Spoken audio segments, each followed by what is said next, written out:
Haleluya, puji Bapak Yahweh. Shalom saudara semua, selamat malam. Haleluya. Ada sukacita pada sore menjelang malam hari ini, amin. Coba saya rindu dulu melihat tangan-tangan yang bersukacita. Haleluya. Mari kita berikan tepuk tangan kemuliaan bagi Bapak Yahweh. Haleluya. Puji Bapak Yahweh, kita bisa berjumpa lagi saudara, ya, di dalam ibadah di persekutuan Menara Api atau Tower of Fire Ministry di Kota Bitung ini. Dan saya melihat bahwa apa yang Bapak Yahweh rancangkan atas setiap kita itu adalah rancangan yang sempurna, saudara, ya. Dan ada satu ayat yang bilang begini, saudara, bahwa apa yang Bapak Yahweh telah mulai, Dia sudah melakukan pekerjaan yang baik di dalammu, maka Dia akan melanjutkannya sampai dengan akhir. Jadi kalau Bapak Yahweh yang sudah buka, saudara, Dia tidak akan pernah membiarkan kita. Dia akan menuntun kita sampai pada akhirnya. Amin. Oleh karena itu kita nggak perlu takut, kita tidak perlu khawatir. Karena kalau Bapak Yahweh yang mau di tempat ini ada beribadah, maka Dia akan tuntun, Dia akan pimpin sampai pada akhirnya. Amin, saudara. Amin. Tinggal bagian kita sebagai orang-orang percaya, apakah kita mau tetap taat, setia, tekun menantikan Dia. Itu saja bagian kita semua. Bapak Yahweh tidak menuntut saudara untuk yang lebih, yang banyak.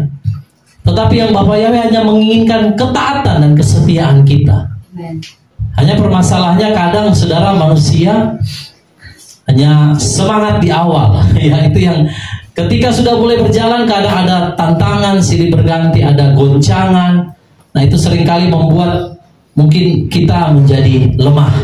Tapi malam hari ini saya mau katakan bahwa apapun tantangan kita, kalau Bapak Yahweh sudah jamin, Dia akan sertai kita sampai akhir. Amin.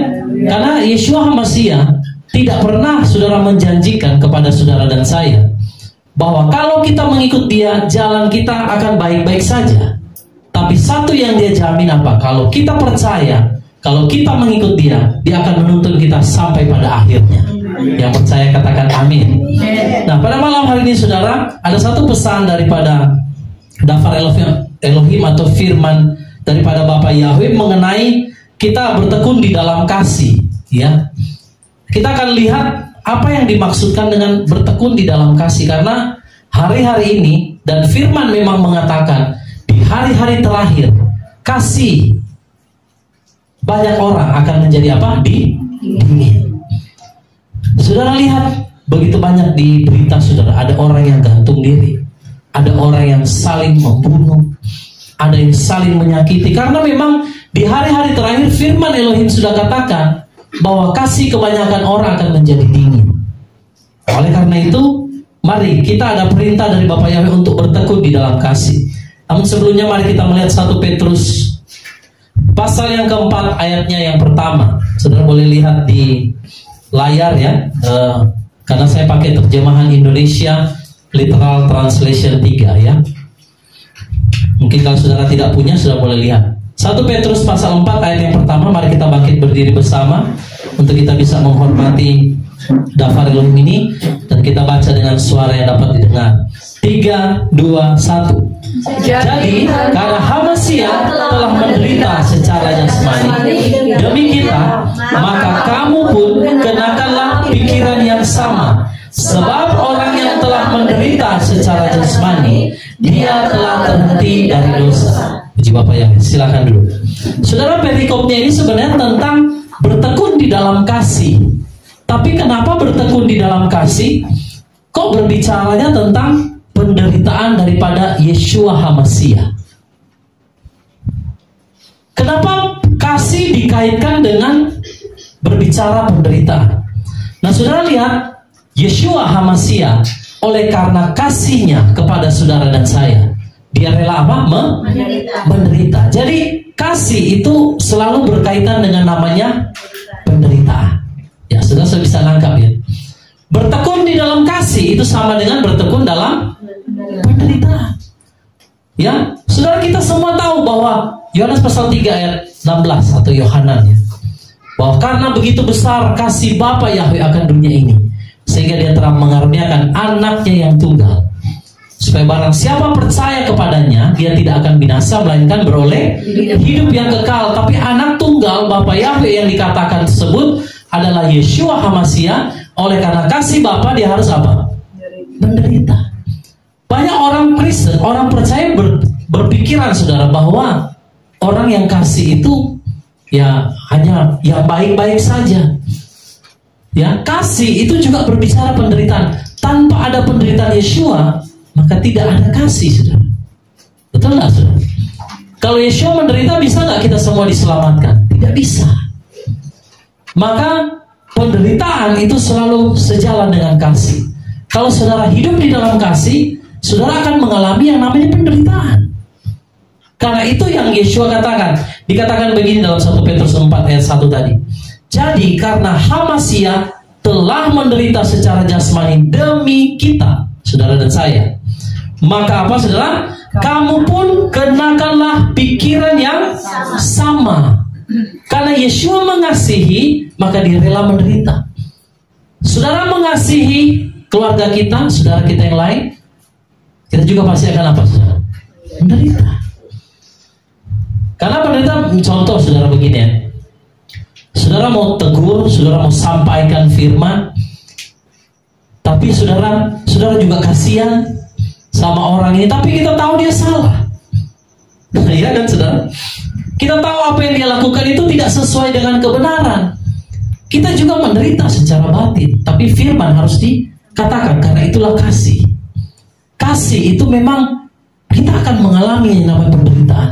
Ketika saudara berbicara kebenaran, orang tolak, orang ejek, orang bilang sesat, kita menderita nggak secara jasmani? Menderita. Makanya kasih itu bukan selalu hanya berbicara sesuatu yang baik saja, saudara.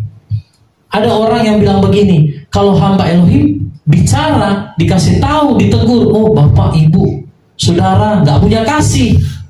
Apa ukuran dia menilai orang tidak punya kasih? Karena tegurannya keras, seperti orang tidak punya kasih. Karena pemikiran mereka tuh kasih harus bicara baik-baik, harus kasih tahu baik-baik, harus iakan saja walaupun salah, tidak apa-apa. Bapak Yahweh memahami, Bapak Yahweh mengerti. Akhirnya orang itu tidak bertobat-tobat, tidak tahu kesalahannya, saudara. Makanya di dalam ayat ini dikatakan, Yeshua HaMashiach sudah menderita demi saudara dan saya, maka kita juga harus kenakan pikiran yang sama. Ya, sebab di situ dikatakan apa? Orang yang menderita secara jasmani, perhatikan saudara, dia telah terhenti dari apa? Dosa. Bisa nggak manusia berhenti dari dosa? Bisa nggak, saudara? Orang bilang, Pak, orang kan masih manusia, masih penuh dengan apa? Kelemahan. Jadi kalau kita berbuat dosa, ya wajar, karena kita masih manusia, belum malaikat. Tetapi Dafar Elohim mengajarkan kita pada malam hari ini, orang bisa berhenti berbuat dosa kalau dia apa? Menderita secara jasmani. Jadi kasih itu, Bapak Ibu, menuntun kita kepada yang namanya penderitaan, supaya kita apa? Mencapai garis akhir, yaitu apa? Terhenti dari dosa, diselamatkan.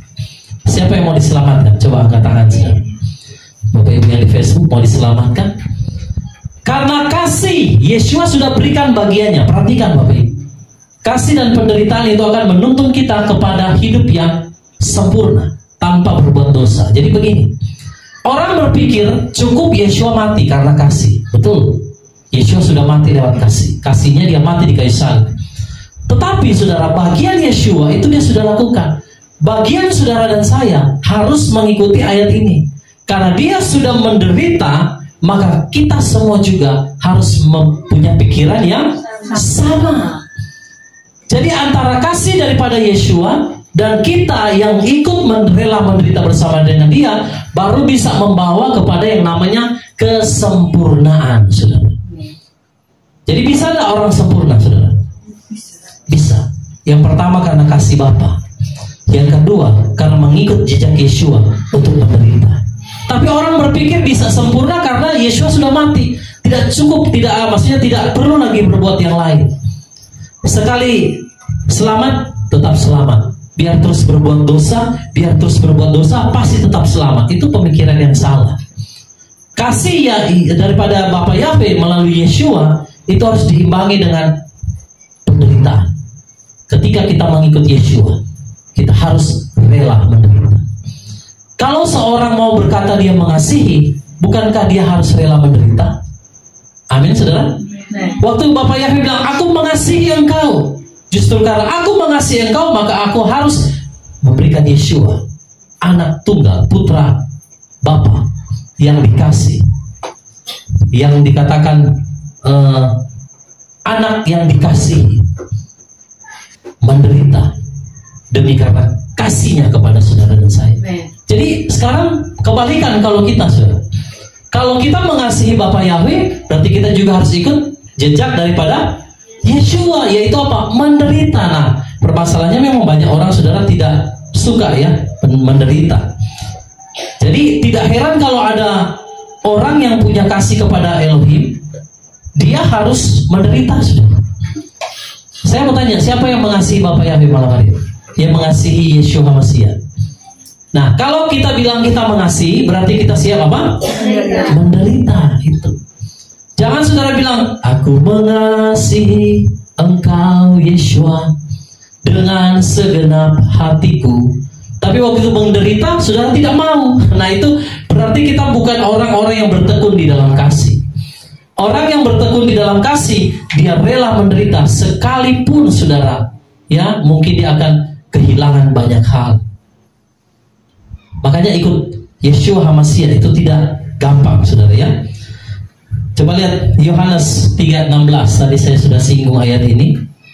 Inilah bukti bahwa kasih Bapa Yahweh itu dia curahkan bagi saudara dan saya, tapi dia juga harus mengaruniakan putranya yang tunggal untuk rela menderita bagi saudara dan saya, baru kita bisa diselamatkan. Nah, Yohanes pasal 3:16 sama-sama kita baca. 3, 2, 1. Sebab Elohim demikian mengasihi dunia ini, sehingga dia mengaruniakan putranya yang tunggal, supaya setiap orang yang percaya kepadanya tidak akan dapat binasa, melainkan dapat memperoleh apa? Hidup yang kekal. Saudara tahu apa artinya sehingga dia mengaruniakan? Apa itu mengaruniakan? Ya, memberikan. Tapi sebenarnya maknanya lebih dalam, apalagi saudara? Kalau yang dibilang itu karunia, itu apa, saudara? Sesuatu yang tidak dapat apa? Tidak bisa kita beli. Biar saudara mau jual semua, tidak bisa mendapatkan keselamatan itu. Sehingga saking terlalu mahal, biar dia Elon Musk yang orang terkaya di dunia ini, dia tidak bisa beli ini, saudara. Saking mahalnya, maka Bapa Yahweh berikan secara cuma-cuma. Itulah keselamatan. Tetapi saudara perhatikan ayat ini, supaya setiap orang yang percaya kepadanya tidak akan apa? Binasa. Berarti kalau Bapa Yahweh sudah karuniakan sesuatu yang mahal, tapi kalau saudara nggak percaya kepada dia, bisa nggak kita selamat? Tidak. Sekalipun sudah harga yang mahal, saudara. Seringkali Bapak Ibu, kalau saya melayani orang, saya sampaikan kebenaran firman, itu kan seperti mutiara. Firman itu seperti adalah di dalam firman Elohim katakan lebih berharga daripada emas dan perak dan bahkan permata. Tapi ketika orang dengar, orang mengabaikan, itu seperti dia mengabaikan sesuatu yang berharga. Makanya kematian Yeshua akan menjadi sia-sia kalau orang itu tidak percaya. Apalagi dia tidak hidup di dalam kasih, dia tidak bertekun dalam kasih, dia tidak bertekun di dalam penderitaan.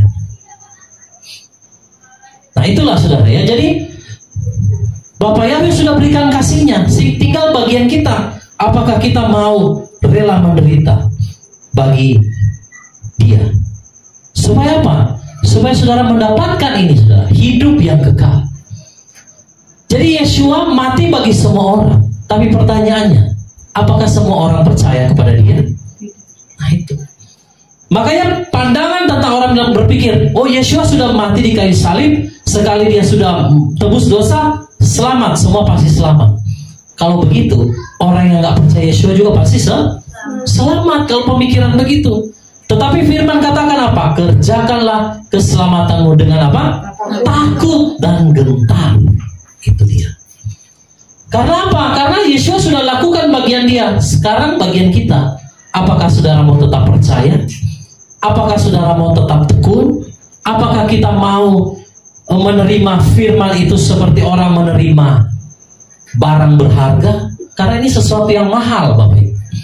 Ada satu perumpamaan dalam kitab suci. Yeshua menggambarkan kerajaan Samain atau kerajaan surga itu seperti seorang yang bekerja di ladang. Waktu dia bekerja di ladang, dia gali-gali tanah, dia mungkin cangkul. Dia dapat, saudara, di ladang itu harta karun, harta berharga. Lalu apa cerita selanjutnya? Waktu orang itu dia bekerja di ladang itu yang tadinya bukan punya dia. Ladang itu milik orang lain, dia hanya digaji, dia hanya disewa oleh orang untuk bekerja, mau bikin ladangnya supaya tanam. Tapi waktu orang ini bekerja, saudara, dia temukan di dalam ladang itu ada apa? Harta karun. Lalu firman bilang apa, saudara? Cerita selanjutnya. Ada yang tahu? Apa yang dilakukan pekerja ini? Dia pulang, dia jual semua hartanya. Lalu dia beli apa? Dia beli ladang itu. Itu orang yang menganggap bahwa firman Elohim, karunia atau anugerah itu yang berharga. Tapi kalau saudara itu berpikir, Yesus sudah mati, saya nggak perlu bayar apa-apa, saya nggak perlu bayar harga. Nah, engkau sama aja membuat anugerah yang sangat mahal itu menjadi sesuatu yang rendah. Banyak orang nggak menghargai keselamatan. Caranya bagaimana orang nggak menghargai keselamatan? Dia hidup seenaknya. Dia tidak mau mengalami penderitaan bersama Yeshua. Dia tidak mau menderita, akhirnya dia hidup seenaknya. Maka orang-orang demikian tidak akan bisa menerima ini, saudara. Firman Elohim katakan itu seperti mutiara, ya, yang dibuang kepada babi. Anjing kembali ke muntahnya, babi kembali kepada kubangannya. Susah, saudara, meyakinkan seekor lalat kalau sekuntum bunga itu lebih indah daripada setumpukan sampah. Saudara mengerti maksudnya? Seindah-indahnya bunga, tetap lalat dia mau cari apa, saudara? Sampah. Beda dengan lebah. Kalau lebah dia cari apa? Madu yang ada di bunga, sari-sari bunga itu. Saudara lebah atau lalat? Kalau kita lebah, kita terima firman itu kita cari dengan penuh kerinduan. Tapi kalau orang Kristen lalat, sudah tahu orang Kristen lalat, sudah dikasih tahu yang benar, sudah dikasih tahu yang berharga, dia tetap cari apa? Sampah. Nah, itu orang Kristen lalat. Saya percaya di tempat ini kita semua yang di Facebook, semua kita orang Kristen lebah. Amin. Salam kiri kanan katakan, kamu Kristen lebah. Jangan cari sampah. Carilah madu, ya, sari daripada tanaman atau bunga. Jangan cari sampah, saudara. Kemarin saya sampaikan dalam ibadah Sabat, supaya kita semua menjadi mata air kehidupan, harus bersihkan hati kita dari apa? Sampah-sampah. Itu saja harus bersihkan. Jadi jangan menjadi Kristen lalat, saudara. Amin. Jadilah Kristen lebah. Haleluya. Memang lebah kalau menyengat luar biasa juga, saudara. Nah, jadi oleh karena kasih daripada Yeshua HaMashiach, dia rela menderita. Orang yang punya kasih pasti dia rela menderita, saudara. Setuju tak? Orang kalau punya kasih pasti dia rela menderita. Contoh, kalau Bapak Ibu yang paling sederhana, kita butuh sebenarnya barang itu.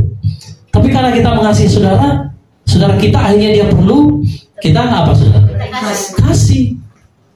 Saya pernah, saudara, satu kali waktu saya lagi sekolah, biasa kan nggak ada doi, nggak ada uang sudah di tangan. Pokoknya hanya di asrama, pokoknya makan terima apa yang sudah ada lah, makanan seadanya. Tapi kalau kita lagi keluar pengen jajan, tidak ada uang. Rekan yang lain belanja, saudara. Kita hanya cuci mata, lihat-lihat saja, karena tidak ada uang, saudara. Nah, satu kali saya dapat berkat 10.000 ada di kantong saya, saudara. Saya pikir, aduh, ini makanan asrama, sudah makan tempe, makan tahu, makan, kalau orang Nadu saya enak, berenebon kan, kacang merah baru ada dia punya apa itu, bumbu-bumbunya enak, saudara. Tambah lagi kalau ada dagingnya, ya kan. Tapi kalau itu saudara, Brennebonnya kacang merah, kuahnya kuah terang, kuah bening, pakai wortel dan kerupuk satu, saudara. Bayangkan itu makanannya. Tapi itu tetap ucap syukur, saudara ya, waktu sekolah. Nah, jadi saya berusaha, saudara. Saya punya 10.000, saya pikir nanti kalau keluar saya mau beli bubur ayam atau apalah yang enak begitu, saudara. Si goreng. Waktu itu masih 10.000 bisa, saudara. Begitu saya jalan sudah mau dekat tempat makan itu, ada seorang anak muda juga, dia datang lebih muda. Kakak minta uang 3 hari tidak makan. Ini orang betul nggak 3 hari tidak makan? Tapi betul dia sudah kurus, krempeng, saudara, menahan kelaparan. Saya lihat, Bapak Yahya ini uang cuma 10.000. Bagaimana ini ya? Tapi karena saya lihat dia lebih membutuhkan, akhirnya saya kasih, saudara. Saya bilang, ini pergi makan, jangan beli yang lain. Saya mau ikut. Betul nggak ini mau beli makan? Betul dia beli makan, saudara. Oke, saya pulang dengan keadaan lapar, saudara. Tapi itu Bapak Yahweh tahu kalau kita berbuat kasih, Bapak Yahweh kalau kita berbuat sesuatu kepada orang lain, kasih, dia itu Bapak Yahweh nggak mau berhutang, dia akan bayar lunas, saudara. Amin. Jadi saya termenung, saya gagal makan enak ini, terpaksa siap-siap makan tempe lagi, saudara. Nah, ketika saya lagi duduk, tiba-tiba ada seorang teman saya datang. Dia bilang, ada berkat nasi padang. Haleluya. Saudara, itu komplit. Daging rendang, ayam bakar, telur plus saudara? Perkedel. Enaknya luar biasa. Berapa kali lipat dari bubur ayam, saudara. Jadi kalau kita mau berbuat kasih, memang kita rela menderita dulu. Tapi kita pasti akan menerima yang lebih baik, saudara. Nah itu, jadi seseorang yang mau hidup di dalam kasih, tekun dalam kasih, dia harus rela menderita. Ya, coba lihat 1 Petrus 4 ayat yang kedua, saudara. Kalau orang punya kasih, dia harus rela menderita. Nah, rela menderita dari apa? Supaya kita tetap bertekun dalam kasih. 1 Petrus 4 ayatnya yang kedua. Coba sama-sama kita baca. 3, 2, 1. Ia tidak lagi menurut hasrat manusia, sebaliknya menghidupi waktu yang tersisa ini secara jasmani dalam kehendak Elohim, menderita. Sudah dibilang firman, jangan lagi kita menuruti hasrat manusia, sebaliknya menghidupi, perhatikan kalimat ini, waktu yang tersisa ini secara jasmani dalam kehendak Elohim. Yang tadinya suka hura-hura, yang tadinya suka pergi-pergi, yang tadinya suka menghabiskan waktu di tempat-tempat yang pokoknya yang jauh daripada hadirat Bapak Yahweh. Sekarang firman bilang apa? Waktu yang tersisa ini, saudara dan saya harus pergunakan secara apa, saudara? Yang tersisa secara jasmani ini dalam kehendak Elohim. Tersiksa, saudara. Yang tadinya ngumpul-ngumpul, nongkrong dengan kawan-kawan, mungkin teman-teman kita, saudara-saudara kita, tapi mereka orang-orang yang tidak takut akan Bapa Yahweh. Sedangkan firman bilang, pergaulan yang buruk merusak apa? Kebiasaan yang baik. Jadi kita akhirnya menderita, saudara. Tidak lagi menghidupi waktu yang tersisa ini menurut hasrat manusia. Kita sudah tidak lagi berpikir, harus begini dan begitu. Karena waktu ini adalah waktu-waktu yang terakhir, saudara.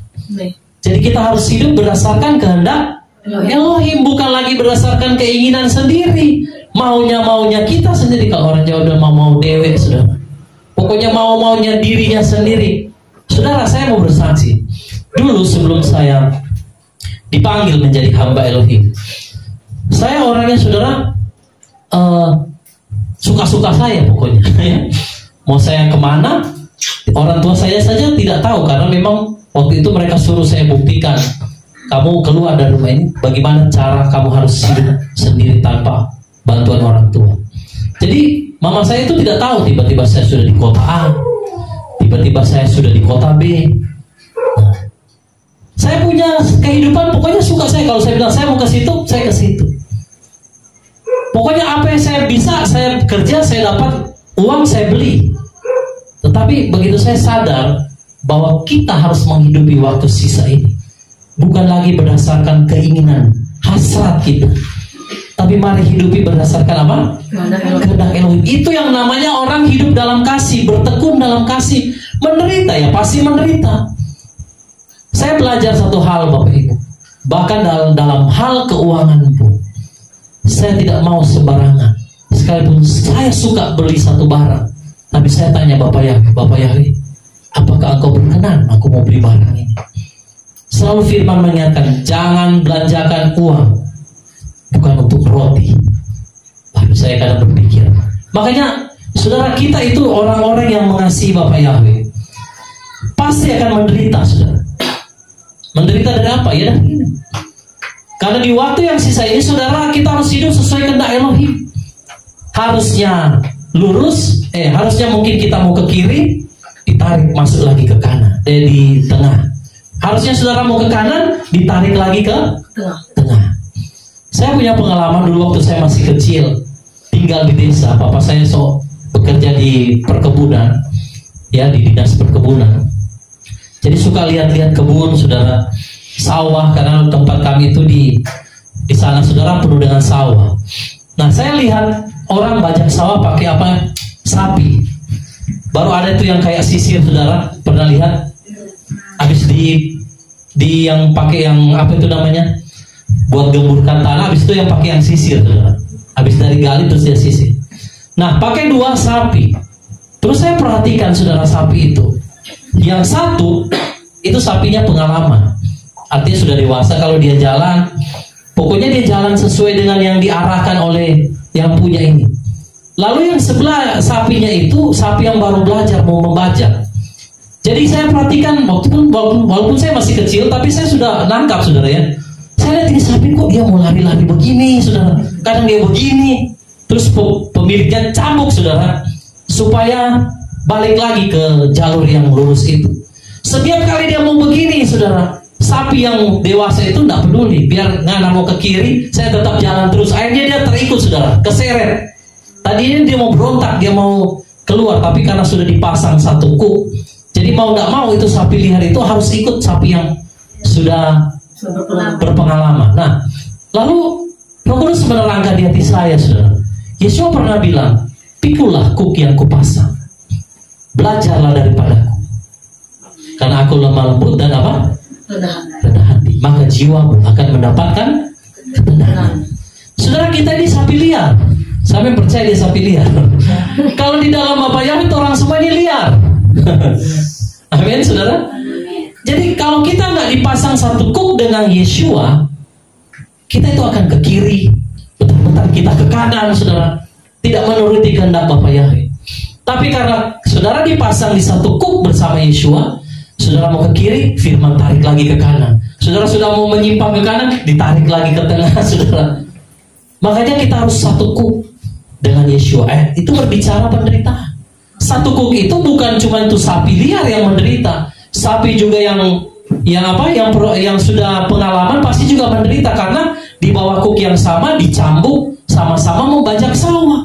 Jadi Yesua menderita, kita juga apa? Menderita. Kalau kita ke kiri, firman tarik kita ke tengah lagi untuk berjalan di jalannya Bapak Yahweh. Nah, itulah, saudara, makanya memang kita harus menderita satu kuk dengan Yesua Masias, supaya di waktu yang sisa ini jangan kita lakukan sesuai dengan kehendak kita, tetapi sesuai dengan kehendak Elohim. Salam lagi kiri kanan, katakan, mari hidupi waktu yang sisa menurut kehendak Bapak Yahweh. Ya, harus hidup sesuai dengan kehendak Bapak Yahweh. Pertanyaannya mungkin saudara tanya, Pak, kenapa saya harus hidup waktu yang tersisa ini sesuai dengan kehendak Bapak? Banyak kita tidak bisa hidup sesuai dengan keinginan kita. Saya jawab bisa. Semua adalah pilihan. Tapi Bapak Yahweh kasih pilihan. Saudara mau satu kuk dengan Yesua, atau saudara mau satu kuk dengan dunia ini? Pilihan di tangan kita. Nah, mengapa kita harus hidup di dalam, bertekun dalam kasih, sekalipun kita harus menderita? Coba lihat, saudara, Efesus 5 ayat 15 sampai ayat yang ke-17. Efesus 5, ya, ayat 15 sampai ayat 17. Coba sama-sama kita baca. 3, 2, 1. Karena itu perhatikanlah bagaimana seharusnya kamu hidup, bukan seperti orang bodoh, melainkan seperti orang bijak, seraya menebus waktu, karena hari-hari ini adalah apa? Jahat. Karena itu janganlah kamu menjadi bodoh, melainkan pahamilah apa kehendak Elohim. Saudara lihat, karena itu perhatikanlah bagaimana seharusnya kamu hidup. Seharusnya gimana kita hidup? Ya tadi ayat sebelumnya, supaya kita hidup jangan untuk memuaskan hasrat, tapi hidup sesuai dengan apa? Kehendak apa yang kehendak Elohim. Nah saudara, perhatikan hidup kita bukan seperti orang bodoh, melainkan seperti orang bijak, seraya menebus waktu. Tadi waktu sharing-sharing sudah mau arah ke sini dengan Pak Doni bilang, Pak, waktu yang terbuang sia-sia, kadang berpikir bertahun-tahun hidup menuruti hawa nafsu, hidup dalam pokoknya pesta pora, hidup di dalam kesenangan-kesenangan daging. Sekarang Bapak Yahweh sudah panggil 3 tahun bisa bertobat, kayaknya belum cukup, belum bisa terbalas apa itu yang dahulu kita lakukan yang jahat. Yang jahatnya 40 tahun lakukan kebaikan, baru 1 tahun dipanggil sama Bapak Yahweh. Jadi di firman bilang kita harus menebus waktu-waktu yang ada. Saudara hidup berapa lama? Siapa yang paling, Ibu Siska berapa tahun? 65. Ya? 65. Kenal Yeshua HaMashiach umur berapa, Ibu Siska?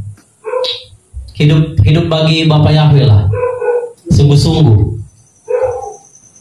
10 tahun. Ya? 10 tahun. 10 tahun. Ya, nanti umur. Ya, 10 tahun umur. Maksudnya umur 10 tahun sudah mulai. Oh, baru 10 tahun. Dari umur sekarang 65. Berarti 55-nya di bagaimana dengan hidup kita? Sama, saudara. Makanya karena ini waktu terakhir sisa, dikatakan seperti orang bijak menebus waktu yang ada. Karena hari-hari ini jahat. Kalau dahulu kita bisa, saudara, menghabiskan mungkin 7 tahun, 10 tahun kita hidup di dalam dunia, kita hidup maksudnya dalam hawa nafsu kedagingan, hidup di dalam dosa. Maka hari ini kita harus tanggalkan semua itu dan jadilah orang yang bijak, yang mengerti kehendak Bapak Yahweh. Sekarang pertanyaannya, orang bijak dan orang bodoh bedanya di mana, saudara? Bedanya kalau orang bodoh tidak sekolah, orang bijak sekolah tinggi, betul? Itu ukuran siapa? Manusia. Ukuran manusia. Kalau sesuai firman, orang yang bodoh itu apa? Biar dia mau gelar S1, S2, S-teler, saudara. Tapi kalau dia tidak hidup sesuai kehendak Elohim, maka dia orang bodoh menurut Bapak Yahweh. Tapi kalau kita sekalipun tidak sekolah, kalau kita paham apa itu kehendak Elohim, maka dikatakan apa? Kita orang bijak. Makanya jangan takut, saudara. Biar kita tidak mungkin sekolah tinggi atau kita mungkin tidak punya gelar, tapi kalau saudara bisa memahami kehendak Elohim, itu orang bijak. Siapa yang percaya dirinya bijak? Amin. Salam lagi kiri kanan, katakan, mari jadi orang bijak. Pahami kehendak Elohim. Amin. Ya, karena itu janganlah kita menjadi bodoh. Ada orang bisa saja gelarnya bisa sampai mungkin profesor, doktor, ya, tapi bodoh menurut ukuran Bapak Yahweh. Kenapa? Karena dia nggak paham apa itu kehendak Elohim. Tapi bersyukur kita sekalipun kita orang biasa, kita paham kehendak Elohim, kita adalah orang-orang yang bijaksana. Nah, haleluya, berikan kemuliaan bagi Bapak Yahweh. Haleluya. Orang yang pintar, saudara, itu bukan orang yang mengetahui segala pengetahuan, melainkan mereka yang dapat memahami kehendak Elohim. Jadi meski kita punya banyak pengetahuan, sekalipun otak kita ini penuh dengan pengetahuan, kalau kita tidak dapat memahami kehendak Elohim, semuanya sia-sia. Itu kebodohan. Banyak orang cuma cari pengetahuan, tapi dia tidak mau berusaha cari apa itu kehendak Elohim. Dia mau berusaha mengejar pengetahuan, mengejar sesuatu yang wow menurut ukuran dunia. Tapi mereka tidak mau berusaha mengejar apa yang menjadi kehendak Bapak Yahweh dalam hidup mereka. Itulah bedanya orang bijak dan orang bodoh. Bukan orang bodoh karena dia tidak sekolah, tapi ukuran bodoh dan bijak menurut firman Elohim itu adalah memahami atau tidak. Bagaimana cara memahaminya, saudara? Kita harus hidup seturut dengan firman. Hanya itu. Itu yang namanya orang bertekun dalam kasih, saudara. Orang yang bertekun dalam kasih berarti dia adalah orang yang bijaksana. Dia tahu. Yeshua berbincang dengan orang-orang, saudara, ahli Taurat, orang Farisi, dan dia berkata begini. Kan mereka tanya sama Yeshua, kapan waktu engkau akan datang kembali lagi? Yeshua bilang, mereka tanya, apakah tanda-tanda kedatangan? Yeshua bilang sama mereka, hai orang bodoh, kamu bisa menilai zaman ini. Kamu bisa melihat kalau angin sudah bertiup, ada awan, engkau melihat, maka sebentar lagi akan turun hujan. Tapi tanda-tanda zaman kamu tidak tahu. Orang bisa melihat, saudara. Orang punya pengetahuan, hikmat, belajar mungkin filosofi, belajar juga ilmu pengetahuan alam. Tapi mereka, saudara, tidak pernah memahami apa itu kehendak Bapa Yahweh. Sia-sia semua itu. Tapi biarlah kita walaupun orang bodoh, tapi kita mau berusaha sesuai firman supaya kita mengerti kehendak Bapa Yahweh. Amin. Yang setuju katakan amin. Nah, apa itu kehendak Elohim sekarang di dalam kita? Menurut Bapak Ibu, saudara, apa itu kehendak Elohim dalam hidup kita? Mari lihat 1 Tesalonika 4 ayat yang ketiga. Di bagian A saja kita akan baca, ya. Tidak perlu baca semua. 1 Tesalonika 4 ayat yang ketiga. Coba sama-sama baca. 3, 2, 1. Sebab inilah kehendak Elohim, pengudusan. Jadi apa itu kehendak Elohim? Supaya kita hidup dalam kekudusan. Nah, untuk mencapai kekudusan, nah itu tadi, hidup bertekun dalam kasih, rela menderita, dipasang satu kuk dengan Yeshua. Jadi untuk mencapai kekudusan itu memang tidak mudah. Makanya kekudusan dan kasih persaudaraan itu tidak bisa dipisahkan. Kekudusan, kasih, dan penderitaan itu satu paket. Saudara nggak bisa hidup kudus kalau engkau tidak punya kasih dan tidak hidup dalam penderitaan. Nah, itu maksudnya. Coba lihat lagi, saudara, ya. Roma pasal 6 ayatnya yang ke-22. Inilah kehendak Bapa Yahweh dalam hidup kita supaya kita dikuduskan, disempurnakan. Lalu Roma 6 ayat 22, 3, 2, 1. Namun sekarang sesudah dibebaskan dari dosa dan setelah diperhamba oleh Elohim, kamu memperoleh buah bagi pengudusanmu. Dan akhirnya ialah apa? Jadi apa itu yang namanya pengudusan? Dibebaskan dari dosa, lalu diperhamba oleh Elohim, baru kita bisa dapat hidup yang kekal. Nah itu. Jadi orang kalau tidak mau dipasang satu kuk, tidak mau dipasang satu kuk dengan Yeshua dalam penderitaan, tidak bisa sempurna, tidak bisa mencapai kekudusan yang akan berakhir di dalam hidup yang kekal. Tidak bisa. Siapa yang mau hidup dalam kekudusan? Amin. Saudara harus rela dipasang satu kuk menjadi hamba Elohim, diperhamba. Hamba Elohim itu bukan berbicara hanya yang ditimba ini, bukan. Hamba Elohim itu adalah semua mereka yang mentaati firman di bawah satu kuk bersama Yeshua. Itulah namanya hamba. Jadi kalau saya tanya malam ini, siapa hamba Elohim? Angkat tangan, saudara. Atau hamba dunia? Kita semua adalah hamba Elohim. Amin. Salam lagi kiri kanan, katakan kamu adalah hamba Elohim, hamba Bapa Yahweh. Haleluya. Dia mau kita semua dikuduskan. Haleluya. Nah, saudara, orang yang mengerti kehendak Elohim, dia tidak akan hidup dengan sia-sia. Betul? Ada tidak hamba hidup seenaknya? Nah, ada. Mau apa-apapun selalu dia tanya sama tuannya, nama juga hamba. Ya, sedangkan jangankan hamba, orang bekerja sebagai pembantu saja, dia mau apa-apa, saudara, dia selalu tanya. Dulu kami waktu di Jakarta, ada seorang ibu yang bekerja sebagai asisten rumah tangga lah, sebenarnya bahasa lebih halusnya, ya. Kalau kita bilang pembantu kayaknya seperti kasar gitu. Dia, saudara, waktu makan saya perhatikan, diambil makanan, dia duduk di lantai. Saya bilang, ibu, kenapa ibu duduk di situ? Ya Pak, soalnya biasa begitu kalau saya makan, kalau saya bekerja dengan orang.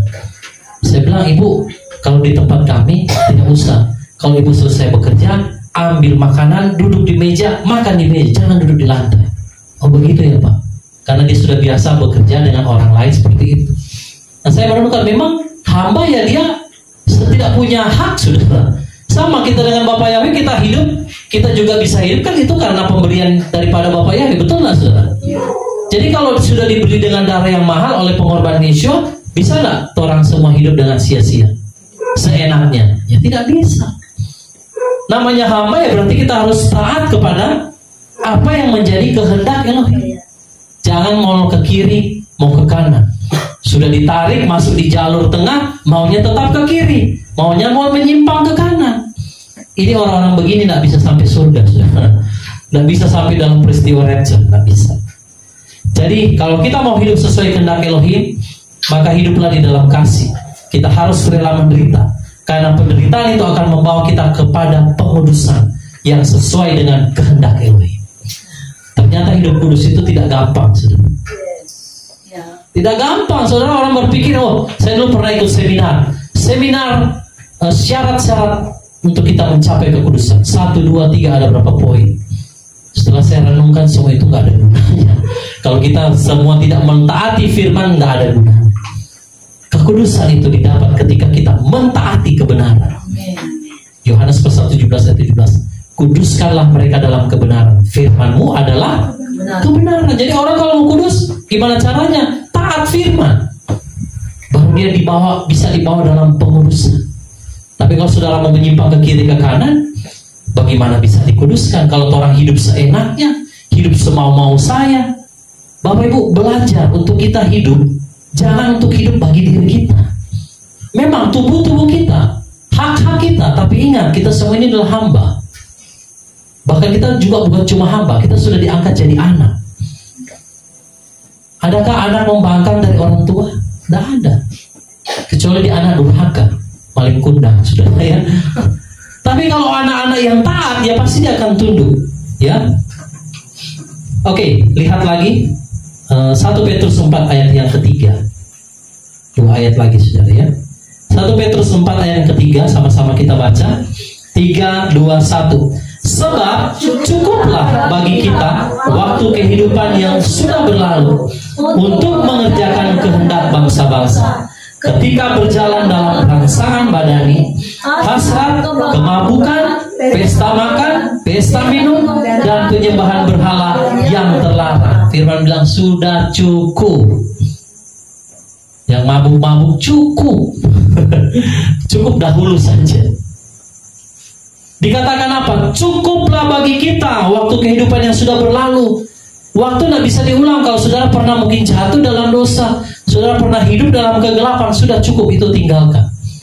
Ya, sudah berlalu untuk mengerjakan kehendak bangsa-bangsa. Ya, orang berjalan dalam rangsangan badani, hasrat, kemabukan, pesta pora, pesta makan, pesta minum. Sudah itu, sudah yang dahulu. Sekarang, saudara, mari kita hidup bagi kehendak Bapak Yahweh. Berapa lama kita hidup di dalam ini, saudara? Ya, rangsangan badani, hasrat, kemabukan, apalagi saudara, pesta makan, pesta minum, penyembahan berhala. Ada orang yang hidup sudah dari kecil bertahun-tahun sampai dia sudah tua masih melakukan ini. Ketika dilayani bertobat, tapi baru bertobat tidak lama meninggal. Dia belum sempat melakukan apa-apa bagi Bapak Yahweh. Tapi bagi kita semua malam hari ini, mari kita hidup sesuai dengan kehendak Bapak Yahweh. Amin. Karena segala sesuatu, saudara, ada waktunya. Dulu kita pernah hidup dalam kegelapan, sekarang mari kita hidup di dalam terang. Mari kita hidup bertekun dalam kasih untuk kita bisa hidup sesuai dengan kehendak Bapak Yahweh. Karena segala sesuatu ada waktunya. Amin, saudara. Ada waktu dulu saudara hidup dalam dosa, sudah lupakan. Sekarang mari kita hidup bagi Bapak Yahweh. Lihat ayat terakhir Pengkhotbah 3 ayat yang pertama. Kalau dahulu kita hidup sia-sia, sudah, jangan ingat lagi. Sekarang mari kita hidup bagi Bapak Yahweh. Pengkhotbah 3 ayat yang pertama, 3, 2, 1. Untuk segala sesuatu ada waktunya. Untuk setiap hal di bawah langit ada saatnya. Ada waktu menangis, ada waktu tertawa, ada waktu lahir, ada waktu mati. Oleh karena itu, mari Bapak Ibu sudah dikasih dalam Adonai Yeshua Mashiach, malam hari ini Bapak Yahweh mau kita semua bertekun dalam kasih, supaya kita boleh mengikuti kehendak Bapak Yahweh, turut di dalam kehendak, sehingga kita dibawa ke dalam kesempurnaan. Haleluya. Puji Bapak Yahweh, Bapak yang berkati. Saudara sekalian, mari tundukkan kepala, kita akan berdoa.